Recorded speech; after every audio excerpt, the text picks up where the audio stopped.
I fucking hate all this auto shit because it's like I don't know. It's bad enough that my dad uses it and he talks to my son with it.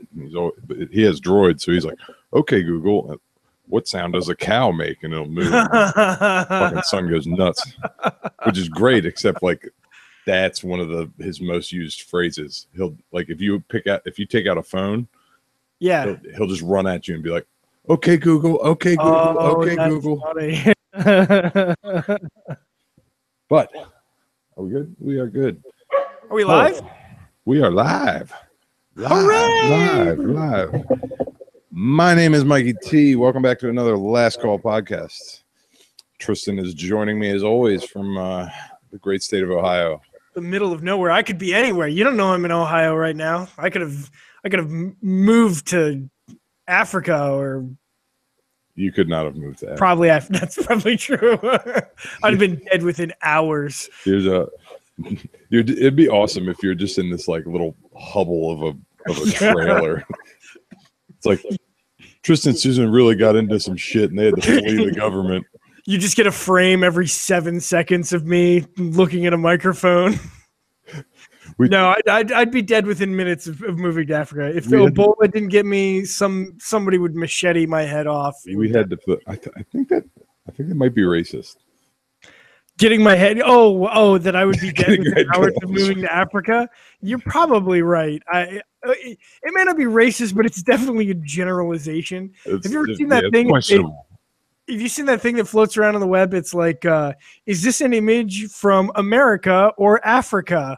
And it'll show some like horrible war-torn street with cars on fire, and then it'll show you like 12 young girls in a classroom in uniforms, and you're like, well, I get what you're getting at. But then, of course, it's like the war-torn areas like Detroit. Right. Yeah, exactly. And it's like, oh, well, this is in Northern Africa. Gotta love it. All right, Susan, come drink some alcohol and then go watch Grey's Anatomy alone. Wait, is that still a thing? Grey's Anatomy? Yeah, it's been on for like 30 years. God damn.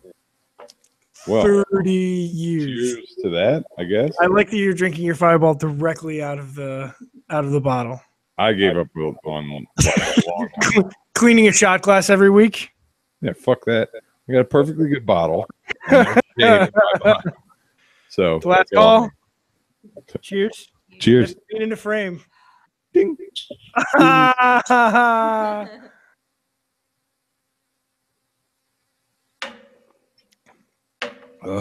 going to email all your work friends and tell them to look. Yeah. All right, get out of here. Take your dog. I really want to finish this bottle. You're going to have to purchase more Fireball. Close the door on your way out, please. You have to purchase Fireball. I hate buying Fireball, which I do like twice a year. I'll have to do it more now since we're doing this apparently. But I always seem like such an asshole. Yeah. They're like, don't worry, I'm not a college student. Right. Like I feel like I might as well be buying like Mad Dog 4040 or like you know, some that liquor that comes in the crystal skull. Oh yeah, I bought that a couple times. That's actually one of the only vodkas that I think tastes bad. Oh, that tastes bad? Yeah, it's really bad. But you bought it because it comes in a skull. Yeah. Wow. I bought it like 3 times and powered my way through the shitty ass vodka. Because it came in a skull. Yeah. And I've yet to do it. Of course, I kept the bottles, but I've done nothing with them. I hate it. I hate it when marketing works on me and like I know that it's working on me and it's just like fucking corporations manipulating my brain and I know that that's what's going on, but I can't fucking stop it. That's the story of our lives. I mean, like we're all big part of the consumer machine, man. Yeah, but you know what? Like, I could get a pass. Like, you know, when we were kids, right? I saw an old Facebook post I made about this the other day. When we were kids, every cartoon that we watched was to sell toys, right? Transformers, G.I. Joe, even X-Men, all that shit was to get us to buy toys. Like, they didn't really care about telling a cohesive narrative about army soldiers or mutants or robots that turned into cars. It was about getting us to buy replicas of those things. Have you thought about how shameless they were too? Where, it was bad. You know, you can't just have the normal toys for the different characters. You had to have all the weird spin-off stuff that like never existed in any form within the cartoon universe. They just made up purely for the toy. Yeah, how many different forms of Optimus Prime were there? Yeah. There's only ever one in the show, but you had to have 46 different ones. You know, you could argue Star Wars was the same thing. I mean, you think everyone had those shitty Ninja Turtles where it's like the Raphael coat, or I don't know, like weird like Chef Michelangelo and shit like that. It's like that never happened. So like when you're 9, I think you get away with that kind of stuff. But like when you're, you know, in your 30s and you're aware of these marketing tactics and that shit still works on you, you still buy that garbage because a commercial looked really cool. That's when you really, I mean, case in point, I mean, fucking iPhones, right? I mean, like, I am aware that Apple is a multi-billion-dollar corporation that is spending hundreds of millions of dollars every year to tickle that little part of my brain that says, you need something shiny. Oh, it'll tickle you all right. Yeah, but I still buy it. Still, yeah. It's still fucking hate it. It drives me nuts. So I spent a good part of the day at the mall today, which is not something I ever want to do. Because we had to get up early. I don't know if you knew this, but so for like taking kids to Santa and everything. Yeah. Oh yeah. You can actually call ahead and like reserve a time. Yeah. Okay. Which is amazing if you do it right. That's amazing if you could do that this 2 Saturdays before Christmas. Yeah. So it still was a little hectic, but it got it. You know, we jumped the line essentially because it was like whoever was up finished up and then we got to go. So that was good. So that saved me a little bit of headache. But we went through the standard procedure. This was the first time my kid was old enough to really interact. Sure. So, you know, last year he was young enough where it's just like, oh, we're holding the baby and like hand it to Santa. Right. That's about it.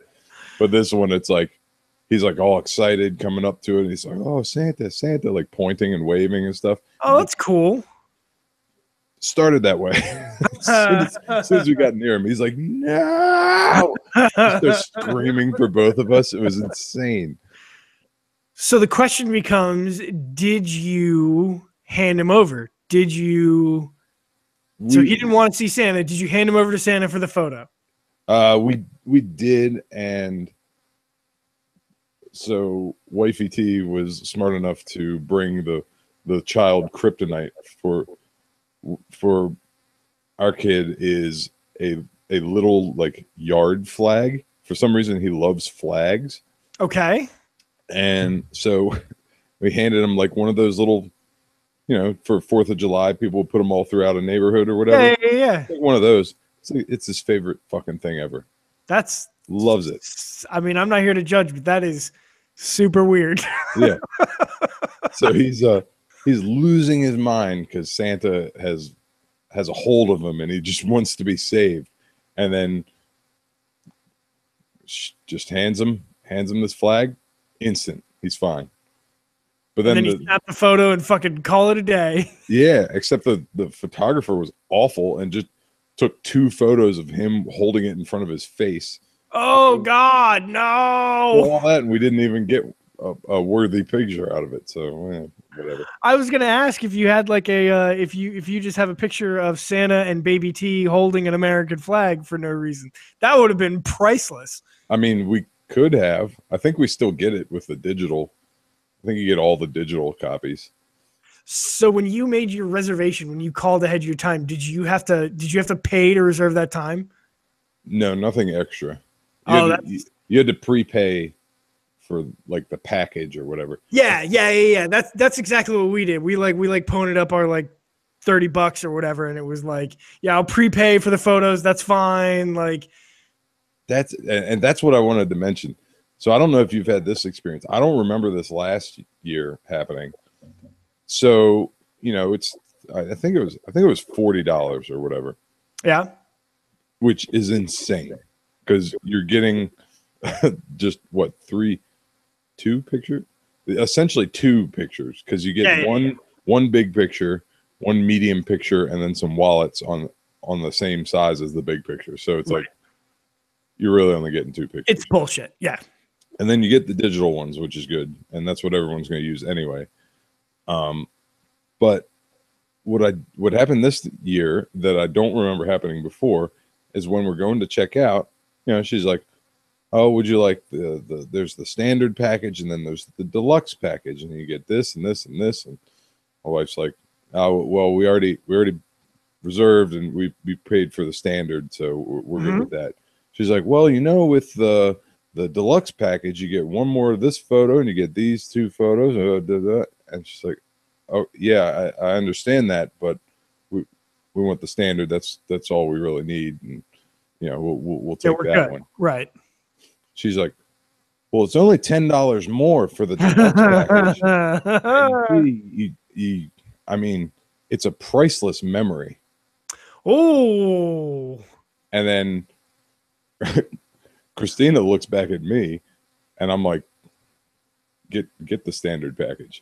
And I said, I looked at the lady, and I was like, if I could pay less and get only digital, I would do that. Yeah. Here's $5. You email me the one you took. Yeah. What? Oh, fuck off, lady. Like, what the hell is that? You're going to try to guilt me into buying more photos? Fuck you. I'm about to punch this lady that's dressed like an elf. And that was bad. Here's 2 wadded up bills I have in my pocket. You fucking email me that digital photo. I don't send it from your fucking Yahoo account. Here's $2. You know how many photos you can get at fucking Walgreens for $10? They will literally rent you out the photo section for 3 hours. You can print whatever you want for $10. So it didn't even stop there. So then afterwards, she prints another photo that wasn't included in the package, and is like, there's this family photo that we have. For $10 more, you can include this and get the deluxe package. I was like, lady, we don't want the photos.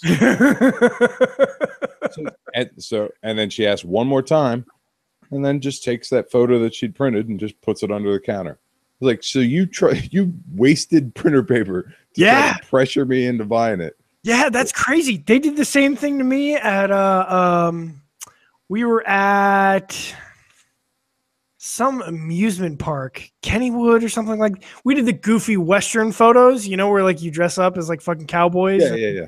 Cowboys and whores is apparently the like. Yeah, those are the options: monsters and whores, or cowboys and whores.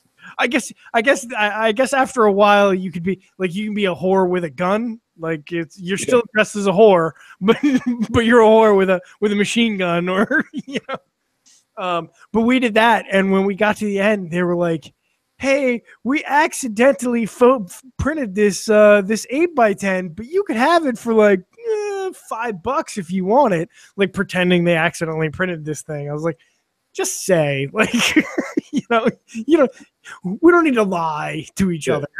You can kindly go fuck yourself. That's like, I understand pressuring sales, but really, I can't imagine that working as one of the elves at the Santa booth at the mall is a commission-based job. I bet it is. If she's asking that hard, yeah, I bet it's not a lot, but I bet like if it's a $10 upgrade, I bet she gets $1 from everyone that she upgrades. I used to have a so back in the day, right after I left college, I worked for Enterprise Rent-A-Car. Mm-hmm.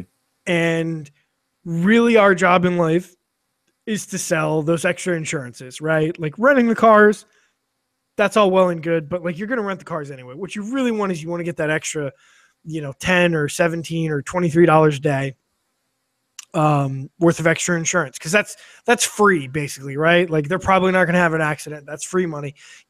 Get that. And we were graded on our performance of selling that stuff.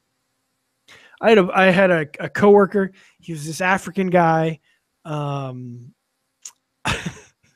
Call back to he somehow avoided being macheted to death in his youth.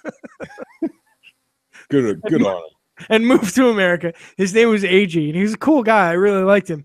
But he was a master salesman. And I remember talking to him one day, and I'm like, AG, how do you fucking do it, man? This dude's rocking like 80% insurance sales, right? Which is like unheard of. Like I was like sub 10, 1 in every 10, maybe 2 in every 10 people. They really wanted us to be like between 30 and 40%. That was the goal. He's like 75, 80% week after week. I'm like, AG, how do you do it, man? He's like, you know what my secret is? I'm like, no. He's like, you just ask until they say yes. I'm like, what the fuck does that mean? He's like, you just keep asking different ways until they say yes. And he's like, I'll stand at that car for a half hour. I don't care. I'll just keep asking. And eventually they get uncomfortable and they say yes. I'm like, okay, dude, whatever. Like, that's not in me. That's in some people. That's in Elf Lady. That's in AG. That's not fucking in me. I mean, I would fight someone over that. Of course, I say that. I don't know if so. We both worked at GameStop at one point or another. When they added the whole subscription thing for discount card, and you get a magazine and all this other stuff. The beginning of the end of brick and mortar gaming. Yep. Yeah. So I remember when that first came out, when I was there, if you sold a subscription, you got $1. Oh, that's right. Yeah. And I was that guy because I could sell well. And right. It at one point it became a competition. So my goal every time was to sell more than the rest of the store combined. And I usually came close to doubling it. And so God, I just remember one time that we're in Severna Park, like near all the neighborhoods and everything. Good old hoity-toity Severna Park. Yeah, but I remember I got a kid. He was buying a game, and I was like, "Well, if you buy this now and you get the used one, that's like you're saving $5. That pretty much pays for half of it. All you need is another $5." He's like, "Well, I only have like $4 here." He's like, "I was like, I bet you can find more." He went, found change to get the rest of $1. It was like less than $1, say 80 cents. You probably went and took it out of the Ronald McDonald House Charities bucket at the McDonald's next door. Probably. I don't know, but that was one of the. So I was definitely Elf Lady at one point. So I guess I can't really criticize too much. You've been there. You've done that. Mm-hmm. See, where you have an advantage though is you're not susceptible to it. No. Elf Lady, like you have a cold, hard shell that prevents Elf Lady from penetrating and getting your money. A lot of people like me are just like, yeah, you know what? I'll give you $10 if you stop asking. Right. That's probably the norm and why they do it. Yeah. I heard her say to another lady who was right behind us in line to like pick up the photos or whatever. The other lady said to her, and this was the only part I ever heard, but I knew what it was about because of what just happened to us. She's like, "Is $10 too much?" Ooh. Oh, I would have slapped her. That's how you get somebody coming over the elf counter at you. God. That was my experience with first real-time experience with Santa pictures. My parents years ago had a dog that was sick, and she was real sick in the middle of the night. And they took the dog to the emergency vet. Emergency vets are, many of them are fantastic, They also exist to wrench money from you in the greatest way possible. Because in the middle of the night, oftentimes it's an emergency, and oftentimes you have no choice but to have the dog or cat treated, right? Right. So this kind of had like chronic illness. It had a pretty serious illness and had for several days. So they'd taken this dog 3 days earlier. They'd taken this dog in for some sort of test that was $700, and then the day before they'd gotten some sort of treatment that was $1,400, and then they'd gotten something else. So basically, by the time they got to the emergency vet, they've spent like $3,000 or $4,000 on medical tests and treatment for this dog. And they take the dog in, and I don't remember what the problem was, but they came back and they said, look, here's what we're going to need to do. We need to do this kind of invasive procedure. It's going to be, call it $2,000. And my parents were like taken aback, blown away. Like, right. What are we going to do? Like, they were still like, I was in school at the time. In my home, and they don't just have $6,000 lying around to hand to vets. You know what I mean? It's not something that they can just say, yeah, fucking do it. You know what I mean? And so they said, are you sure? Is that the only option? Like, are there other things that we can do? And they went back and forth, and the front desk lady finally got fed up, and she was like, look, if your finances aren't in order and you don't love this dog enough to get this done, that's between you and the dog, but that's how much it's going to cost. And I mean, you've known my dad for a long time. That couldn't have ended well. He fucking lost it in the lobby of his veterinary clinic. And your dad could be a scary motherfucker, man. Right, yeah. I mean, he's scary in a good mood, let alone when like you tell him, "Oh, you don't love you're a broke bitch and you don't love your dog." Like, damn. I am glad I was not in that room. But yeah, some people just have no fucking. They just go for the throat, man, and just make it happen. I mean, maybe she was making commission. Maybe she was getting, 1% of that $1,400. I don't fucking know. I'm one of those heartless people when it comes to pets. Like I've had a number of pets over the years. I still have my one cat, poor Frank, living in Meowschwitz in there. But when it comes down to it, it's like I love my pets, but at the end of the day, they're pets and they live a finite amount of time, and I'm not putting myself in bad shape for an animal that's I should say, depending on the situation, but like, I get it. People that do like preventative care, say you have a larger dog and at 5 years old it has cancer or something like that, and you have to do treatments and stuff like that. So it's like thousands and thousands and thousands of dollars. This isn't a person where it's like you battle back that cancer and then they live another 60 years. No, it's like you battle that back and then you get another 5 to 10. Like, I mean, what's the long range for like a dog? Maybe 20 years if it really outlives. Oh, the that's average. I mean, 20 is the like super max. I would say you're shooting for 10. You're super lucky if you get 15. Bigger breeds, it's 7, 8.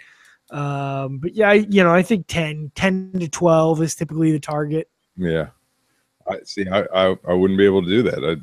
If I had to take my dog in and it was sick and they're like, this is gonna be $3,000, I'm like, I can't do it. I mean, call me heartless, whatever. No, it's not heartless. The problem's twofold. Number one is you got to put a number on it, right? Like now all of a sudden, is it like, what's the number? Is it $400? Is it $1,400? Is it $4,000? Like, what's the number that you're going to spend? And that's a combination of factors. And of your pet is kind of one of them, right? Like, yeah. I can agree. And then the other problem is like, what's the future spend, right? Like, Susan and I had a dog who passed away early this year, and he had kind of an emergency that came up, and we spent a big chunk of change settling him from the emergency. Yeah. Which was fine. The problem became, aftercare, and what happens if he doesn't recover? Like, he went in for major surgery. What happens if he doesn't recover from this major surgery? What happens if they have to go back in again for the major surgery? And now it's like a poker game, right? Like, now you're $3,000 in. Yeah, it's like when do you bow out, or do you ride it, let it ride? Yeah. And then there's always the insult to injury when you make the responsible decision and you're like, you know what? This is my good friend. He's suffering. I can't go on with this. I can't afford to continue to do this stuff. It's time to end his pain. And they're like, yeah, totally. That'll be $400. Yeah. God. Oh, did you hear the story out in, I don't know, somewhere out in the middle of America that doesn't matter, but the like Ohio. Yeah, exactly. It was probably down the street for me.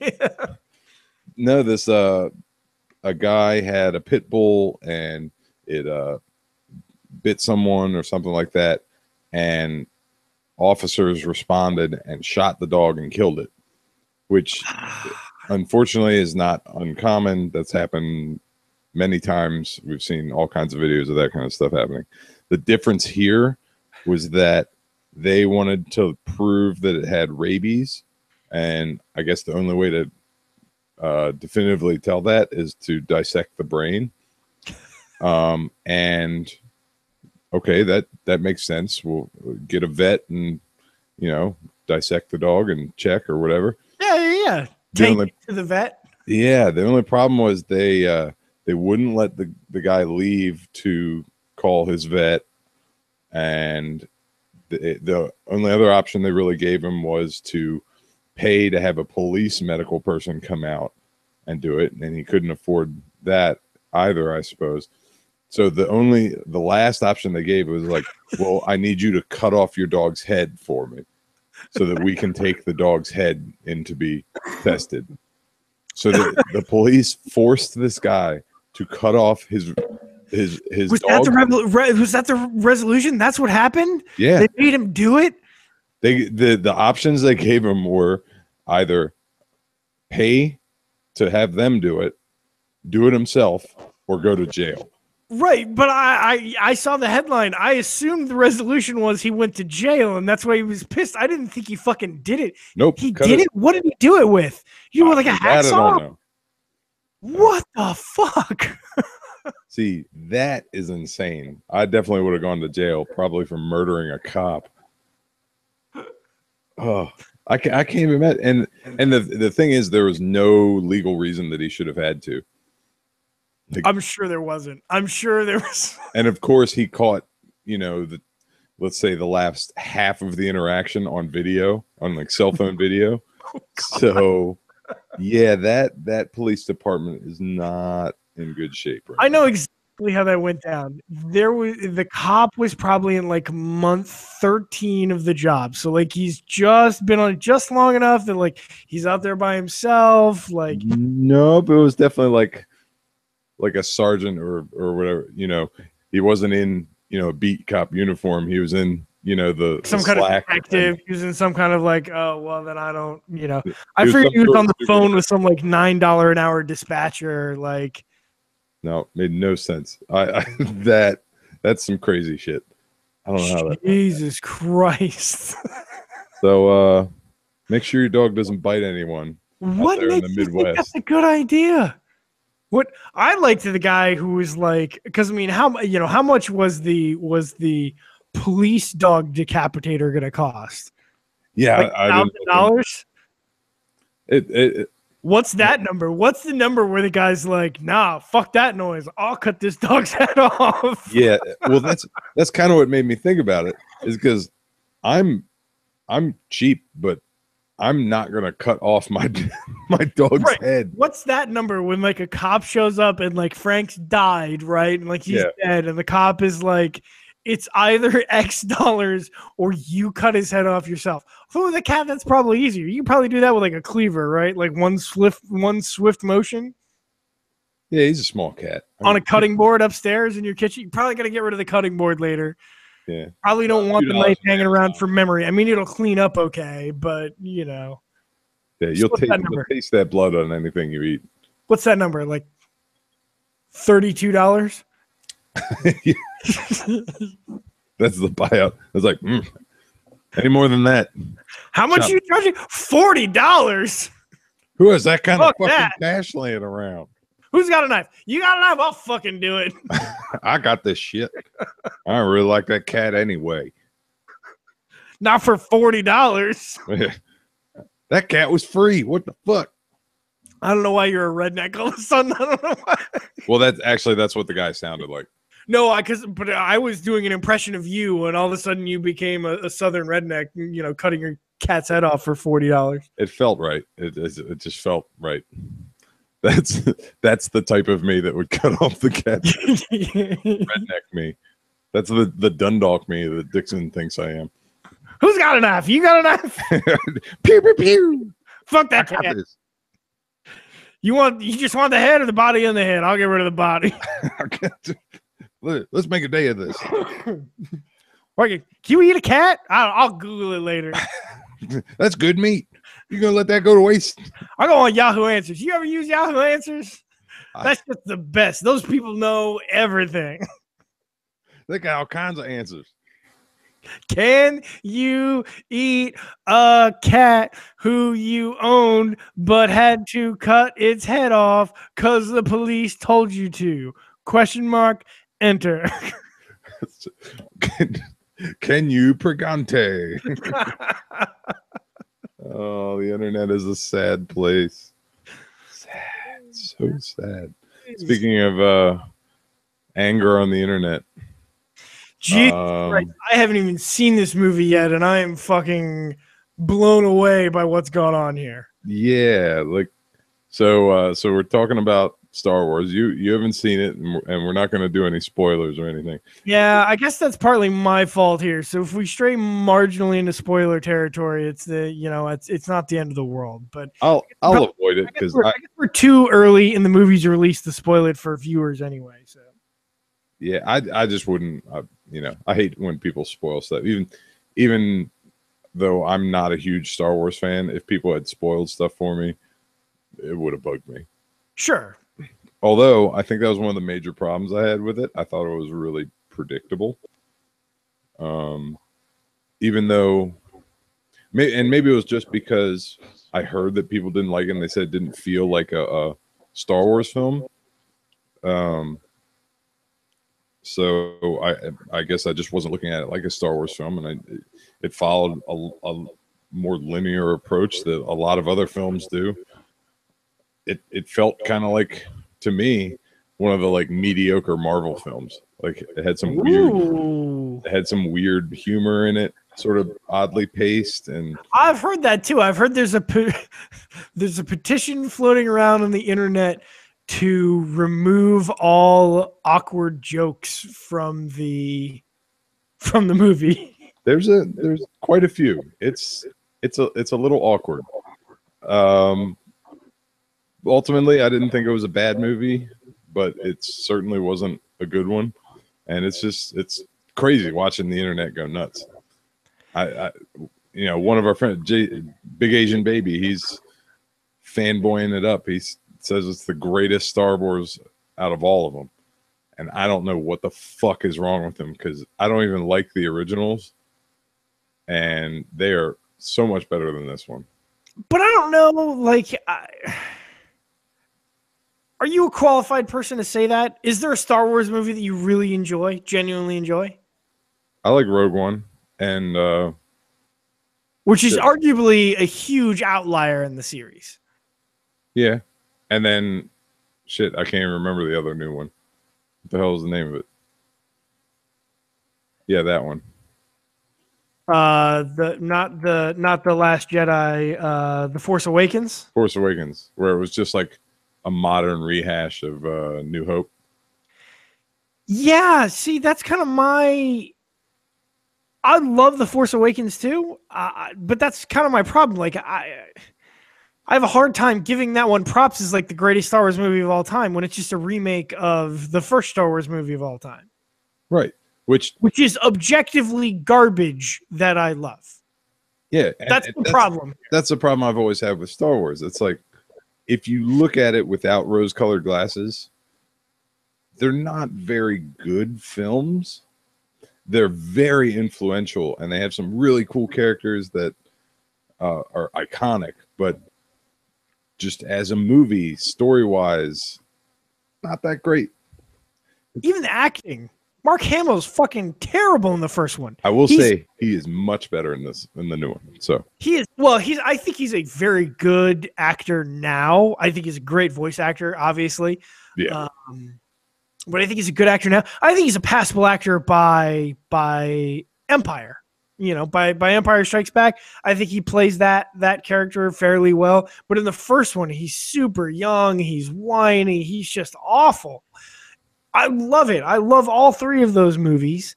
I even like the trilogies because I don't have my fucking head up my ass, like or the prequels. Like the first prequel is, I get why people wouldn't like that one, but Clones and Sith, like those are fun Star Wars movies to me. Like I don't get what everybody's fucking problem is. There's no such thing as a Star Wars movie that everybody's gonna be happy with at this point. There's no fucking way. I mean, no one's happy with any, like, there's no movie that's perfect. No, I can't imagine there's anything that's rated even close to that. You're right, but there's a big gap between a movie being perfect and the fucking nerd rage that is boiling over on the internet over this shit. I can't believe how split everybody is. Because either they're like, I've never seen fandom break down like that. No, I haven't either. Normally people are so fiercely protective of their brand. Yeah. Like, you'd never see this kind of reaction from Republicans on anything. Right. But yeah. Star Wars nerds, they're ready to throw their shit right under the bus. Fuck them. I thought it was really surprising, but I don't know. IO9, except for Jason Yee.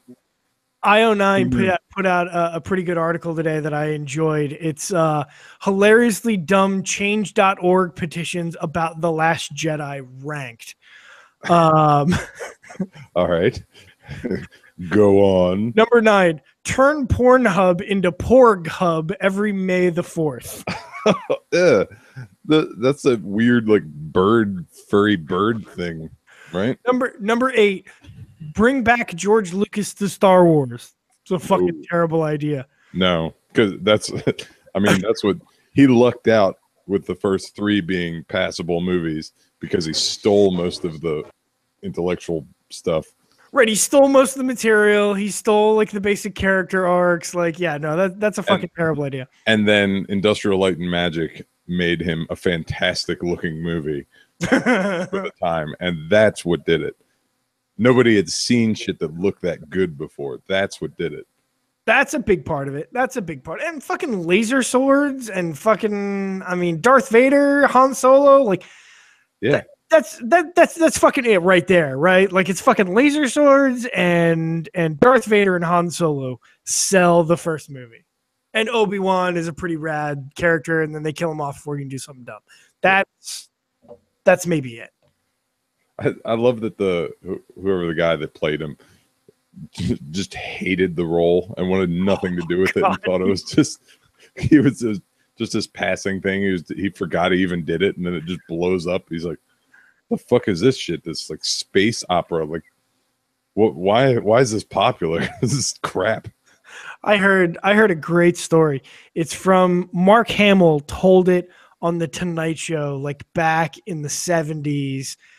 I think Return of the Jedi or Empire had just come out, so he's on the Tonight Show, and he tells this joke about how there were a bunch of little people in the cast, right? For like the robots and the Ewoks and shit like that. And he calls them midgets, but it was the 70s, so you could do that.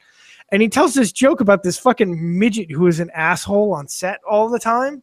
And everybody hated this midget But this midget fucking loved Alec Guinness, and he'd never gotten to talk to him. He just idolized the guy. And so the cast gets together and they go to Alec Guinness and they're like, you need to make this guy like eat some shit. And so like they're in the middle of the desert with nothing around. They're in the middle of fucking Tunisia or some shit like that. And they convince Alec Guinness to wander over to this midget in the middle of the desert and be like, get the fuck out of the way, for no reason. What the fuck? Yeah, it's the weirdest story. So everyone else on set just hated him, and they. Yeah, the midget was kind of a dick. Like he was really he had a really high opinion of himself. He was always like he thought he was the star of the movie. Yeah, yeah. Sorry, I couldn't help but giggle at that. Yeah, he was just really. He couldn't have been that high of an opinion. I don't know who he was playing. Like, I don't think it was R2, but like he was around all the time and he was just irritating. I don't know. It was a weird story. Number 7, no more embarrassing jokes in Star Wars. The Last Jedi was crowded with unacceptable, infantile, disappointing, and downright irritating jokes. These jokes made the movie a perfect example of self-degradation. In the upcoming episodes, please do not spoil the potentially epic Star Wars moments, legendary characters, and basically the whole Star Wars saga with humor every A-class movie would be ashamed of. 8 people have signed this petition. That's the best part, that there's this petition, and then whoever this couldn't even get their 10 friends to fucking sign it, because you figure whoever signed up for it is one. You were only able to find 7 other people. 12 people. Number 6, remake The Last Jedi. just like scratch it. Like, can we get a mulligan? We'll redo. Number 5, make The Last Jedi non-canon. I've heard a lot about this. Like, let's go around it. Number 4, have Disney strike Star Wars Episode 8 from the official canon. Same thing. Fire Rian Johnson from writing and directing the new Star Wars trilogy. I don't know how much was his fault. I don't know who. And number 1, Rian Johnson, or Ryan Johnson, I guess. Rian Johnson has to admit that The Last Jedi is awful. It's a petition demanding an apology for this movie. I like that one. That one's good. Just a flat out apology. It's like, we know we can't do anything about it. We just want to know that we've been heard. How many people have to sign that before he's like, okay, all right, fine? Like, he just shows up on fucking Twitter. Does anybody pay attention to fucking petitions? No, it's one of the really embarrassing parts of the internet these days. There's always a fucking petition in my Facebook feed. Somebody's like, oh, sign this thing with Dave, who fucking wants Donald Trump to put a gun in his mouth. You know, I feel, I don't know, if you can't get it going organically on Twitter, then you shouldn't even bother. Like, why are people using these other platforms to try to? Nobody gives a shit about that. And why are people still out on like street corners by coffee shops getting people to manually sign? How is that still a thing? I was thinking the other day, so like, I remember from my 7th grade government class, and I probably have this horrendously wrong. But there is a mechanism by which the American people can force through basically any law that they want, but it's got to start with basically a petition. Like, you've got to gather X amount of signatures on a petition, and that can force a constitutional vote. And it doesn't fucking matter what the Senate does. It doesn't matter what the president wants. If you get enough people to sign and then vote for a thing, it automatically becomes law. Now, there's no way we could do that with fucking anything these days, but I do always fantasize a little bit that, you know, we could bring back the guillotines. God, can you imagine if like real world change was brought about by some hipster outside of a coffee shop? Fucking blow my brains out.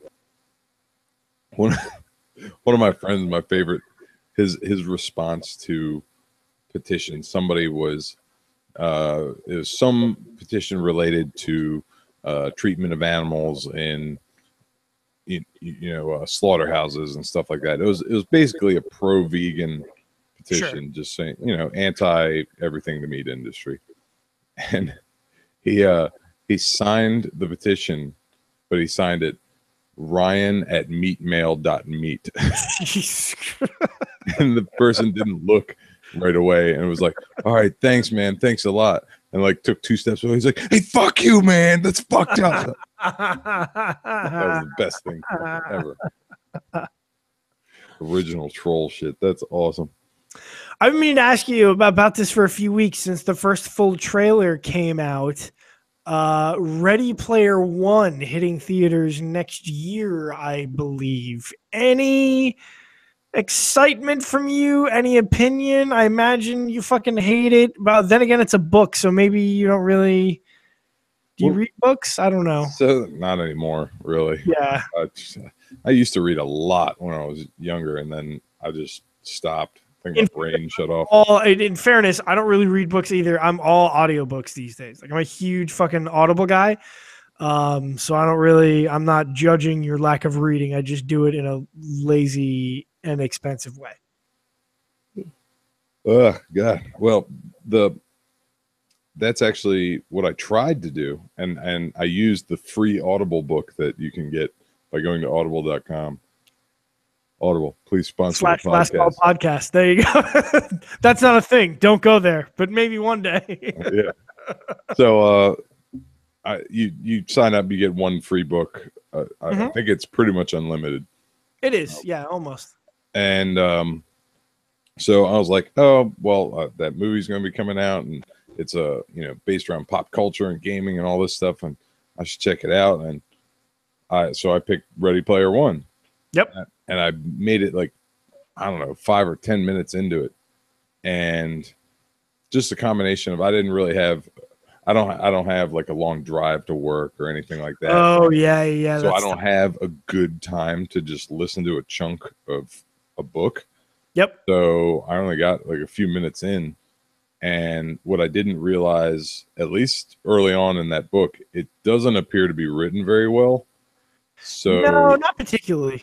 So that kind of bugged me, so I wasn't sure if it was how the book was written or how it was read, or just the fact that it was audio in general. Like maybe I just don't like it or whatever.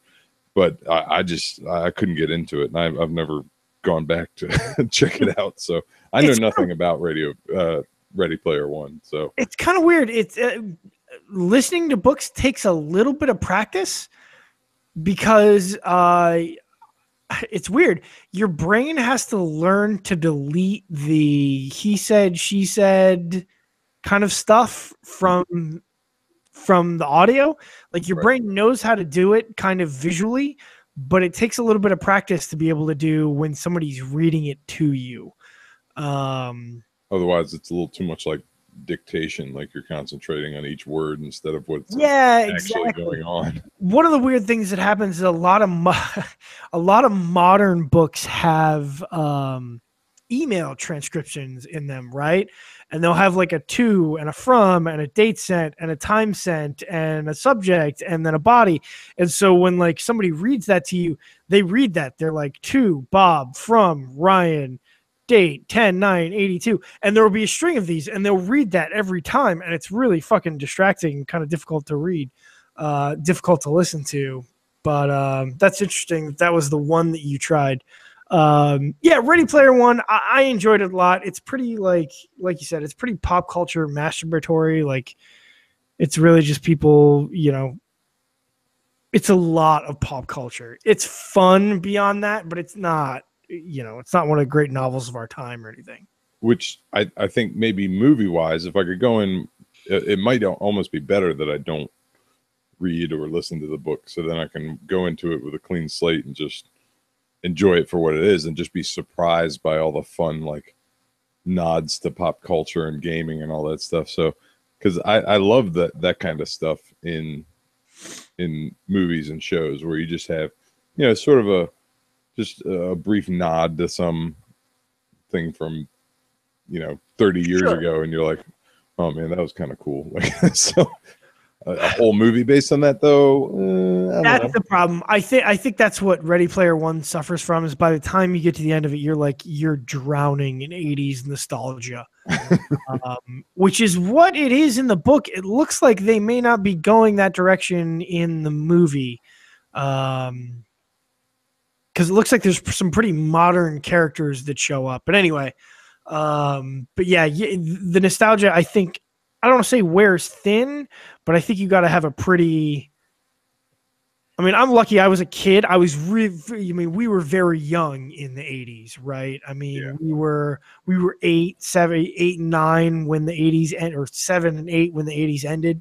And it kind of bled into the early 90s. So, I mean, that kind of stuff appeals to me a little bit. So I honestly, I haven't seen the second trailer. I just saw like the teaser thing from a while ago. Does it look like they get more into 90s, or you mean as recent as like current? So one of the things that happens is like there's a big climactic battle scene, and a bunch of characters are rushing into battle into a battle that doesn't happen in the book, so I don't exactly know what's going on. But a bunch of characters are rushing into battle, and one of the my dad. Oh, I'm there. One of the characters that shows up is Tracer from Overwatch. Oh, really? Yeah. So I mean, that's like what, 2 years ago. So it's kind of hard to say what's now. Maybe that most of the thing is going to be 80s, and then this big climactic battle has characters from all over the place. I don't really know. But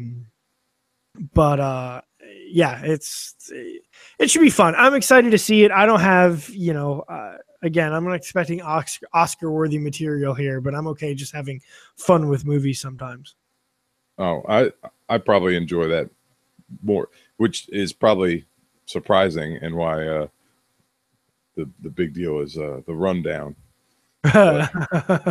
It's I like just dumb fun movies, but I don't like when dumb fun movies get propped up on a pedestal and said to be like these iconic, amazing movies. And that's kind of how I feel about Star Wars, where it's like Star Wars is a ton of fun as a universe, and as movies, they're largely are very entertaining, but they aren't great movies. I mean, they aren't. If you just look at it without the rose-colored glasses of how influential they've been on pop culture and movies over the years, if you just look at them as movies, they're not all that well done or acted or anything. The only thing you could say is fantastic all around, at least from the original, is the special effects. I mean, that stuff was groundbreaking, and I understand being excited about that.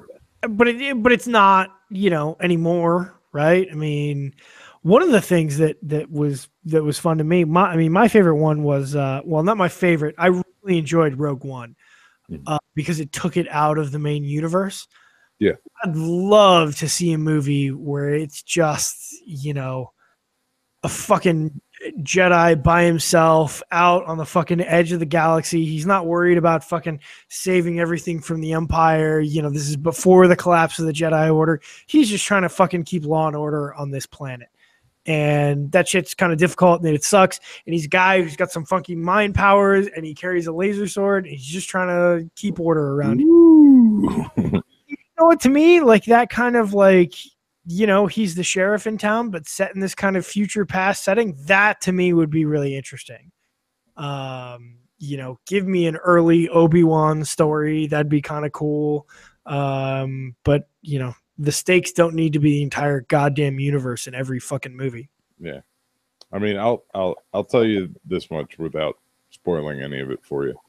But I think the problem with the movie is that they have some opportunities to make really cool decisions, and in some cases it looks like they've made those and then they just like say no and just pull back. It'd be easier to not do that.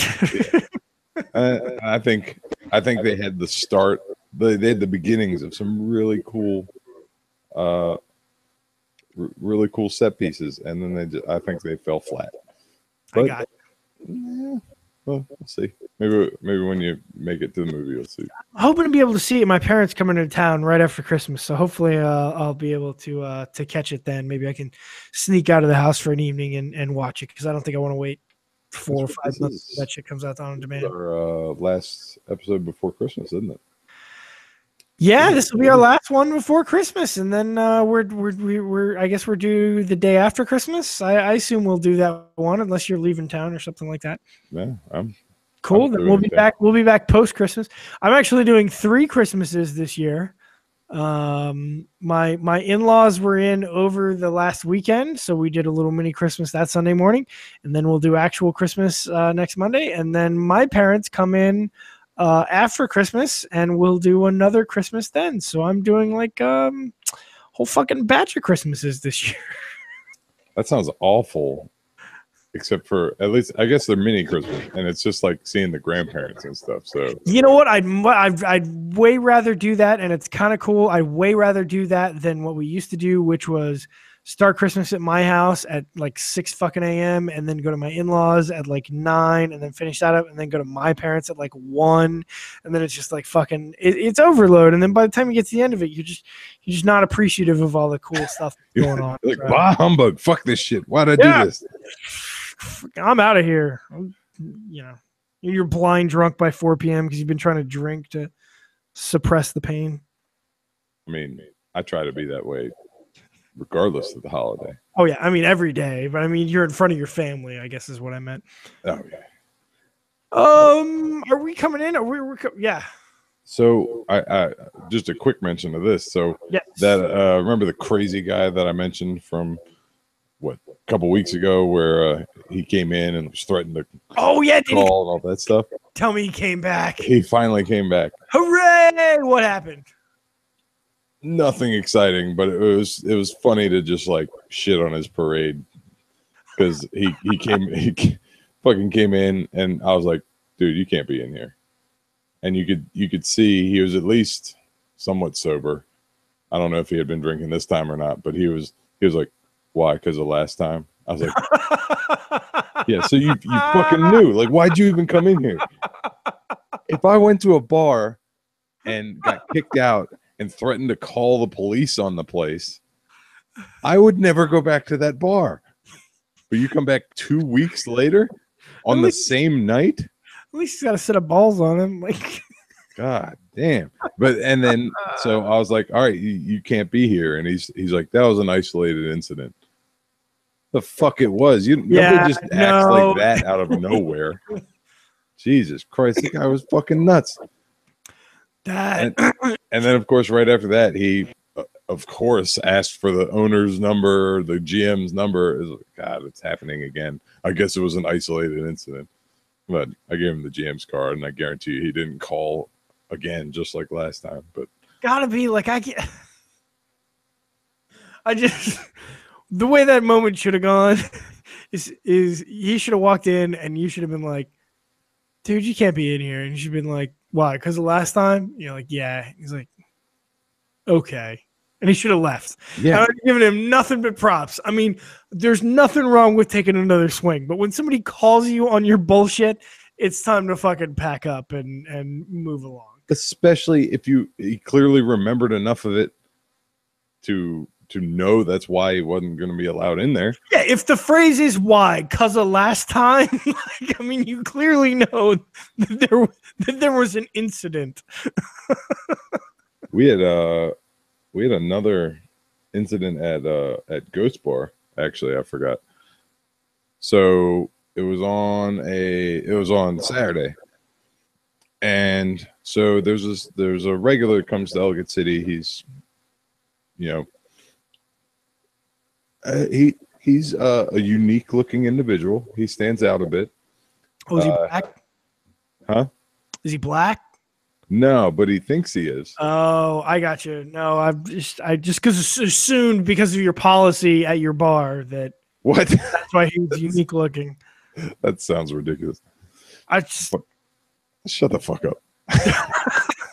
So he's Asian. Okay. Yeah, no Asians. Well, except for Big Asian Baby. It's like we treat Asians like Highlander. Like there can be only one. What, you got a 1 in, 1 out Asian policy? I got you. Yeah, they're troublemakers. I tell you, doing all kinds of math and kung fu. So anyway, this guy, he goes by Pitt, which is a rough start to begin with. Yeah, no, that is. That's not... He's always been cool with me and everything.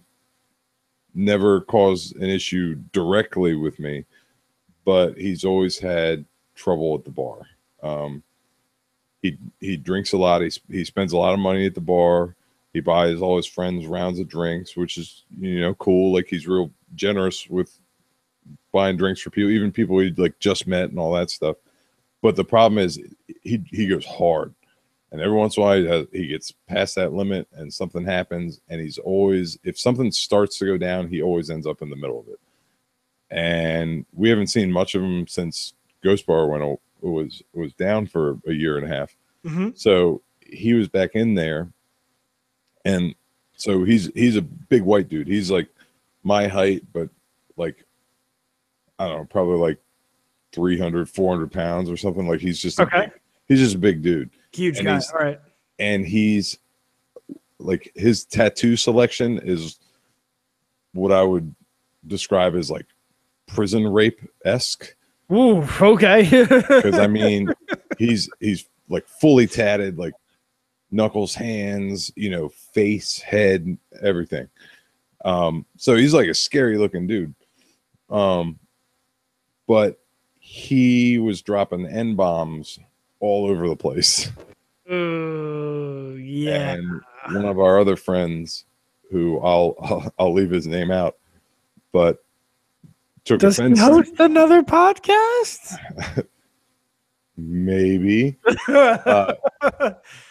So is he a big guy who hosts another podcast? No. Oh, I don't know what you're talking about. Okay. But anyway, are they still on the air? Did they quit? No, go ahead.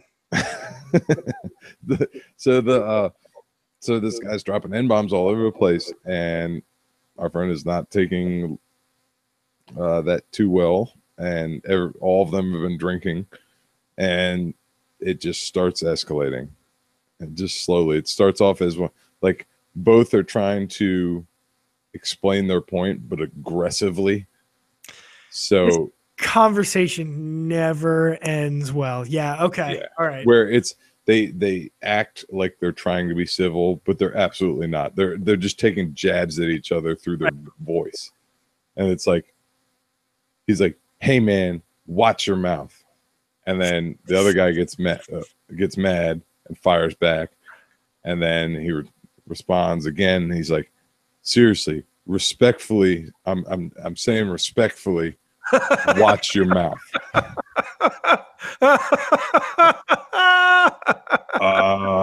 And that went over like a fart in church, and it just starts. It's snowballing. It's just like an avalanche is coming. Respectfully, look, I'm saying this with respect. Respectfully, go fuck yourself. It got to that point. Yeah. They were like, I don't know, 6 feet away, just going, you know what? Fuck you. Fuck me. Fuck you. Fuck you. Fuck you. I'm like, oh, Jesus Christ, what the fuck is going on? And I know both of these guys. And I'm like, everybody calm down. I'm standing in the middle of this shit, like trying to keep it where this Portales is really nice inside. We don't want brawls happening upstairs. And it was a fucking mess. And then look. With respect, with respect. Suck all these dicks. But the real problem of it was they never came to blows or anything, but now everyone else wants to get involved and help diffuse the situation. So you got the girlfriend in the middle, like rear naked choking one of them to like try to move them away, and you know, everybody loves to be strangled while they're having an argument, and it's just getting worse and worse. And now the bouncers are fighting with other employees, and the guys are still going at it. I should never have to be the level-headed person. The voice, Mikey T, the voice of reason at Ghost Bar. It was just a mess. And it got to the point where one of our bouncers lost it because our response wasn't to immediately club both of them and drag them out of the building. He's like, no, like, what if, if they got in a fight and there were women there, and if the woman fell down and hit her head, and then we're liable. Like, okay, yeah, but that doesn't mean we should just try to tackle these two guys and drag them out of the building. There's no good way to handle this. It's like, shut the fuck up. And this guy escalated the situation even more, and he was one of our bouncers. And after the whole situation has wound down and everything, I'm talking to all the bouncers, and I was like, look, I know it sucks, like, but we have to be the ones that are the level-headed ones. Like, we have to be calm. It doesn't matter how in the right we are. If we start getting out of control, there's no one left to keep things calm. Yeah, the place will become a fucking disaster. And this guy starts yelling at me. And I'm like, in the bar? Like, yeah, this is during business? All the people involved were gone. Now it's just me talking to some of the bouncers. Okay, gotcha. And our head bouncer is, talking to the other guy who's still all heated up. And that's when I had come over and was like, look, I understand why you're pissed off, but you can't flip out like that. We have to be the ones that are calm. All that shit. And does that feel weird? Does it feel weird to like talk to Mikey 10 years ago and be like, look, bro, like, we're the ones who have to keep level heads? Like, does it feel like talking to yourself a decade ago? Well, no, because the difference is, so when I would get pissed off, please tell me what a level-headed individual you have been in your time in the bar industry. Oh, I'm not saying I've always been level-headed, but the thing is, I very rarely will stay fired up. So that I get. So it's like I can cool down to regular very, very quickly, and that's what this guy was not doing. Like, everybody's gone. This is 10 minutes later, and he's still stomping around like a fucking pissed off teenager. And when I just come over to try to say how we need to handle it in the future and all this stuff, he starts biting my head off. And of course, like you said, I don't always handle things rationally. So he's like, I mean, if that's how we're gonna do this stuff, then like, I'm done here. I'm done here. I go, all right, bye. Fucking quit. This is the wrong industry for you because you're gonna get somebody hurt. Yeah, I was like, all right, bye. I was so dismissive like that, and he loses it. He's like, who the fuck do you think you are? You think you're something special? I was like, yes. I was like, I'm your fucking boss, so I'd say that's special. He's like, man, fuck you, man, fuck you. Just keeps running his mouth, and then but I'll walk away, and we settle it all later, and it's all calmed down. But yeah, that guy's fucking fired. Get all big with me. You're going to talk about how we should handle a fight at the bar, and then you're going to try to fight your boss. Fuck you, dude. Right. Plus, get the fuck out of my face. Give me one more reason, and I'll kick your teeth in myself. Like, Jesus Christ, shut the fuck up. But yeah, that guy's fired. So. I get it though. I'm that kind of person. Like, it's tough. Bouncing is a tough job. Bouncing well is a tough job. Absolutely. Because you have to let that shit go. Like, you can't let one fight bleed into another. You can't let one asshole who gives a bunch of shit bleed over into the next guy. It's just like being a cop's a tough job, right? Like, you can't let your interaction with one guy bleed over into the next one that you deal with. You got to be able to level out. And you're right. The best bouncers I've ever seen are guys who, it doesn't matter if they're being screamed at, they're speaking with a level tone. They're not escalating. I've seen places turn into absolute shit shows because the bouncer was just a bro who wanted to fight. And now you're absolutely right. and you see a lot of that. And I mean, I've spent, I've spent some time as a bouncer over the years, and I've been both types. I've been in there, shit's going on in your life, and you're like, I just want to fuck somebody up. So I mean, I understand, but I would never go in there and with that attitude and then tell people that's how it should be done. Right. And then tell your boss to go fuck himself. Yeah. I'm definitely being an asshole right now. And that's just how it is. I'm never in denial about it. And I think that's this kid, but whatever. Hope he has big plans with his life. Go home, take a cold shower.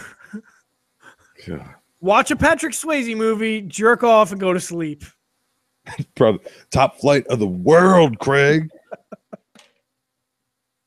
No hope for this world. What is it? What is that movie called? What is that movie called?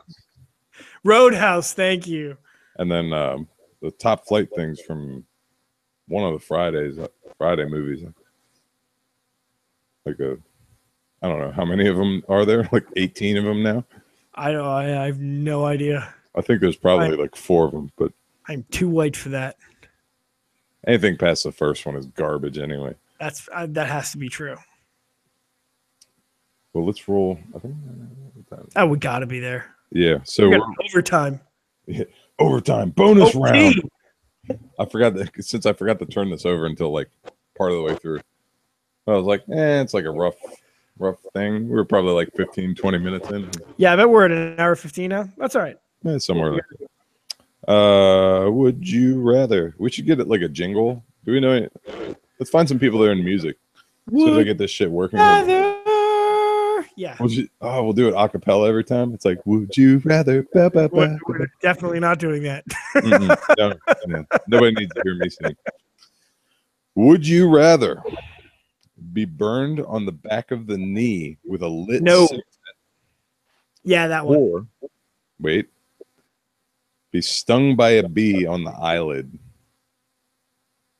I know my answer. Cigarette burn, back of the knee, definitely. That sucks. I would take that. Fucking bee in the eyelid? No, I'd rather take a fucking bullet to the eyelid. So I have let's see if I can show it on camera here. It looks, I don't remember what there's some sort of like vaccine or something that they used to get. Maybe it's like polio or yeah, polio vaccine. So people ask if I had the polio vaccine, because one time when I was out drinking when I was younger, and I turned to my friend and I was like, you dare me to put a cigarette out on my arm? And he's like, no, I don't dare you. And I was like, okay, I will, and put it out on my arm. And it's like, there's just this faintest little dot here. This is like fucked up skin. Looks like a polio vaccine to me. Yeah.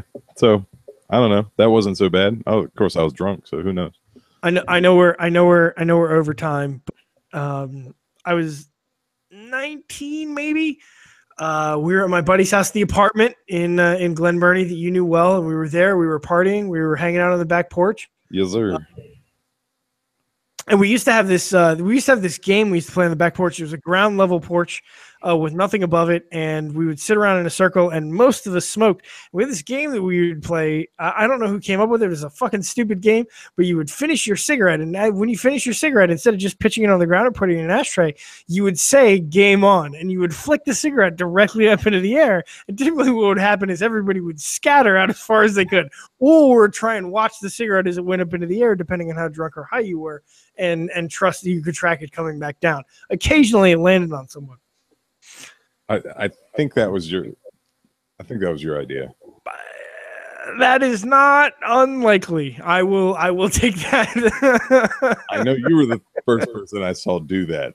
So I was not the only person that did that, just for clarity. I was not the only person that did that. I think you took the most pleasure in the game, though. That might also be true, and I'm sorry for that. But one day we were all particularly drunk. I think it was somebody's birthday.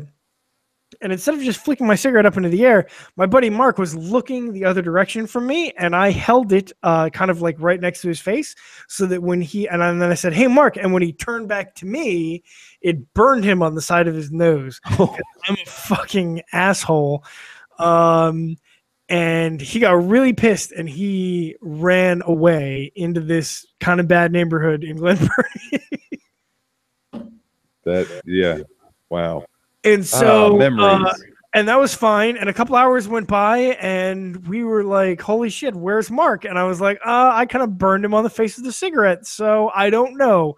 So we started calling everybody we knew, and we couldn't figure it out. And we were eventually like, "Well, let's maybe go look for him." So we spread out into a search party, and we all went and looked for Mark. And we looked for Mark for maybe a half hour.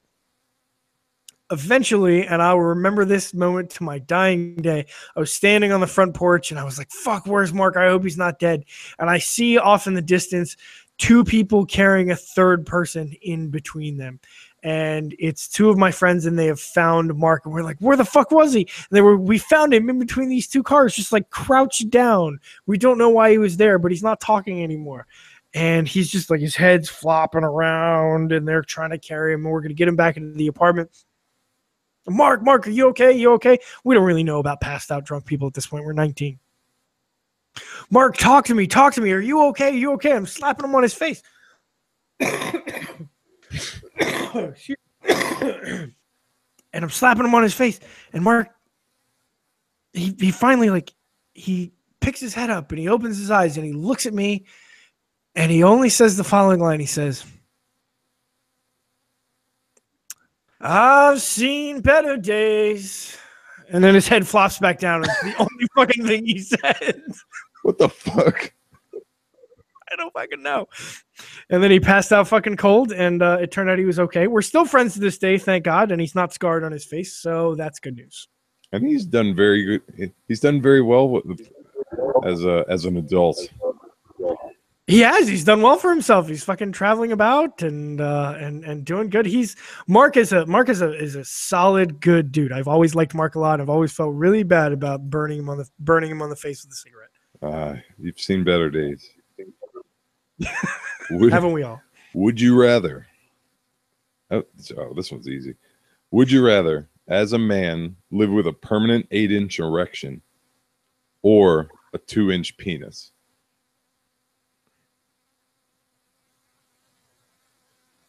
That's a really, really good question. I feel like I could learn. Like, is it going to hurt all the time?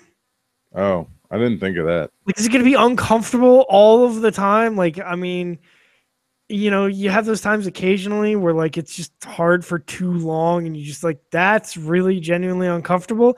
I assume you get used to it. Yeah, I didn't even think of that. Man, you went deep. Well, I mean, that's got to be the hard part, right? Like, I guess you could learn to live with it, right? Like, I don't know, you wear a second belt around your stomach or something just to kind of keep it in place. I don't fucking know. Just tuck it in the waistband.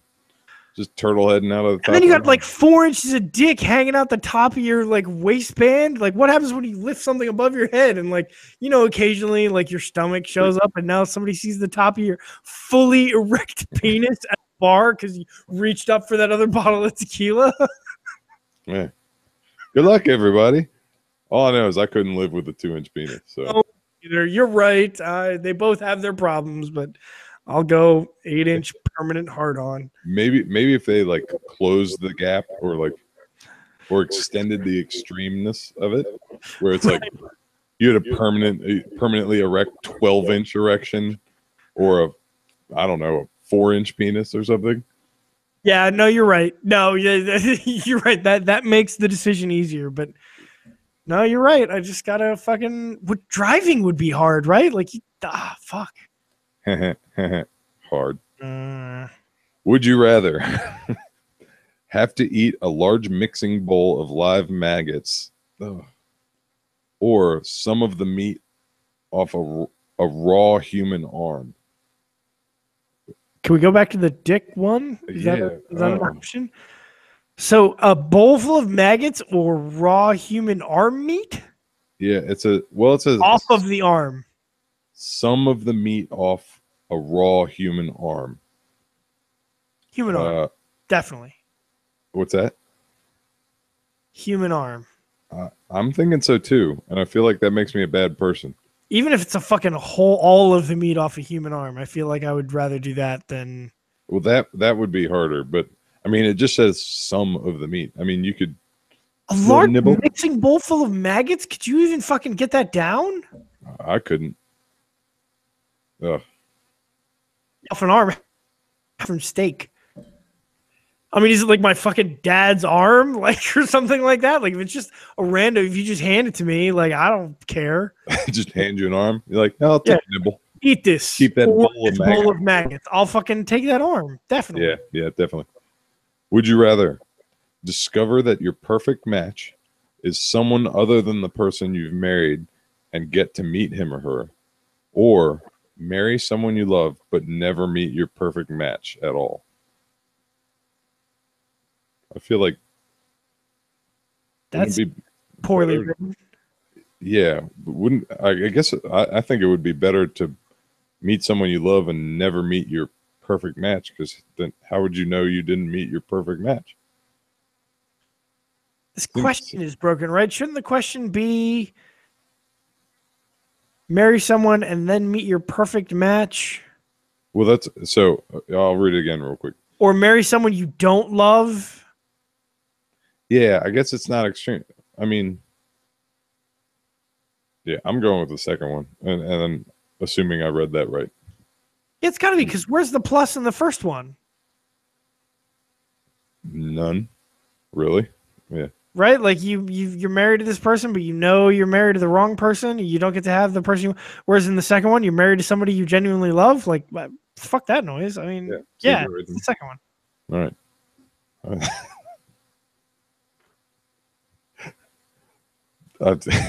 It's a lot of dick questions. Like the last card in the box, they're just like, you can fucking blow your dad or shoot your child. Like, they just go real deep. Would you rather, as a man, always pee in two streams that are just wide enough to make it difficult to aim them both into the toilet at once, or always pee with an erection? God damn it. I feel like these are essentially the same thing. I feel like there are maybe 8 writers for these questions in their box, and there's one of them that's really good, and it's this guy. This is... I love how like descriptive it is for this one too, and yet so simple for the second one. As a man, always pee in two streams that are just wide enough to make it difficult to aim them both into the toilet at once, or always pee with an erection. There's something poetic about that. I'm gonna fuck it. It's a toss up for me. Okay, if I'm having difficulty peeing, no shame in my game. I'll fucking sit down. Oh, that's a good point. You just fucking sit all the time, and I'll hold it because I don't like. If you have a urinal, then it doesn't matter, right? You just get right up on that thing. Split streams doesn't matter, and you're at home. You just sit down. Yeah, you're right. That's the answer. Not that fucking erection nightmare. Which is pretty much what I do anyway, because I don't like public toilets. I won't shit in public. You won't shit in a public toilet? No. In all my years in the restaurant industry, I've shit in restaurants maybe 6 times. Wow, that's amazing. I used to have a boss at a restaurant who every day he was due at work at like 6 a.m. is before any of the servers came in.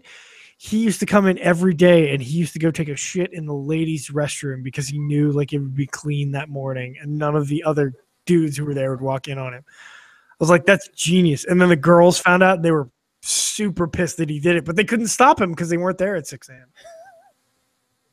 Ugh. Yeah. So we found a way around that question. We used it. Yeah, sit down to pee. Problem solved. We had a guy at Diamondback that would I mean, I don't know what his diet consisted of, but it must have been just pure shit, because he would go and take a shit every day.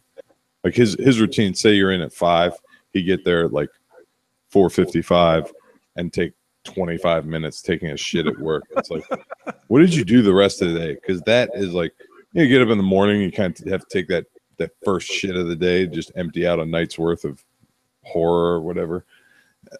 And no, he would save that up for the next part of the day so he could bring it to work and drop it on us. Drop it on you and take quick 20 minutes off the front of his shift. Yeah, yep. I like your style. Yeah, that's the way to go. Clear out one level of the restaurant. Mm-hmm. Yeah. It was awful. But yes, alas, we have. I miss that. I do miss that. I gotta spend the time to figure it out. I was mad that I came down and I realized that I had loaded up the next one of the back episodes. Mm-hmm. I had uploaded to YouTube but not posted it. Like, I didn't even realize I did that. So I'll wait a couple days and I'll post that. So my bad, guys. I missed that one. It'll be there soon. Yeah, and then I guess we'll just get to the rest of them. But thank you very much for tuning in and listening to us all the time. Thank you very much, Tristan, for coming and joining us through the internet. My pleasure. We'll see y'all next time on the next last call. See you. Cheers.